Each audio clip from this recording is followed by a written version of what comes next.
లోకల్లో ZPHS స్కూల్లో 10th class exams జరుగుతున్న తరుణంలో ఈరోజు వాట్సాప్లో సర్క్యులేట్ అవుతున్న మెసేజెస్ని బట్టి మాకు ఇన్ఫర్మేషన్ రావడం జరిగింది. కొన్ని క్వశ్చన్స్ ఈరోజు జరుగుతున్న మ్యాథ్స్ ఎగ్జామ్లో భాగంగా కొన్ని క్వశ్చన్స్ అనేవి బయటికి వచ్చి వాటిని సర్క్యులేట్ చేస్తున్నారు అనేది తెలియడంతో ఇమీడియట్గా వచ్చి ఎంక్వైరీ చేయడం జరిగింది.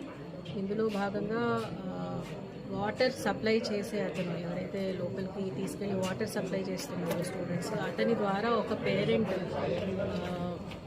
ఒక వైట్ పేపర్ పంపించి అతను క్వశ్చన్స్ పంపిస్తే నేను ఆన్సర్స్ పంపించుకుంటాను మా అబ్బాయికి అనేది చెప్పి ఆ వాటర్ సప్లయర్ ద్వారా పంపించగా క్వశ్చన్స్ అనేవి బయటికి తీసుకురావడం జరిగింది.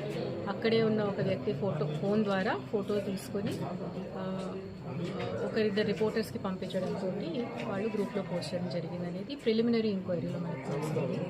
సో ఇందులో ఎవరైతే మనకి ఇన్వాల్వ్ అయి ఉన్నారు అనేది ఇంకా తెలియడానికి further investigation is going on. అయితే ప్రస్తుతానికి కలెక్టర్ గారి ఆదేశాల మేరకు whoever is the chief superintendent, DO అలాగే ఇన్వెస్టిగేటర్ మీద తక్షణమే యాక్షన్ తీసుకుంటున్నాము. Further investigation will be conducted by the police and other officials.